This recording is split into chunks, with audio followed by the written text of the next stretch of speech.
Encapsulation in Java is an OOPS concept for wrapping the variable and methods together as a single unit. Just like abstraction, encapsulation is also for protecting the data.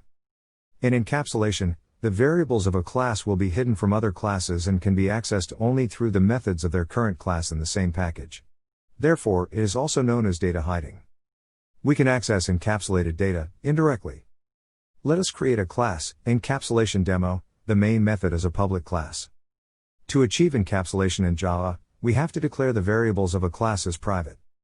Let's make a private integer ABC and value is 50. Now to access this ABC, we need an object, E1. Let's print the value of ABC. Upon execution, this prints 50, the value of ABC. Let's try to access ABC from a different class in the same package. Let's create another object to access ABC. You can see, ABC is not accessible as it is restricted by a private modifier. This means ABC is wrapped inside the class and not available outside the class. But how to access it outside the class? We have to provide public setter and getter methods to modify and view the values of the variables. Let's go to Encapsulation Demo class, right-click and select Source, Generate Getter and Setter methods. Since we have only one variable, it shows the same. Let's make the getter and setter methods publicly accessible. Now we have get and set methods.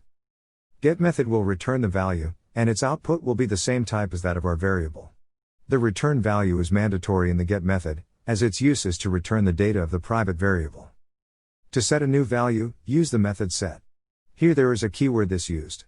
To differentiate the class variable and new variable or input parameter, this keyword is used.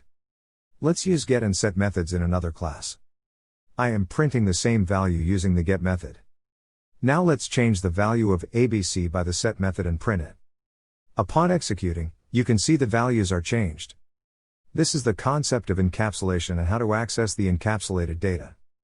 This way the class can have total control over what is stored in its fields. Thank you.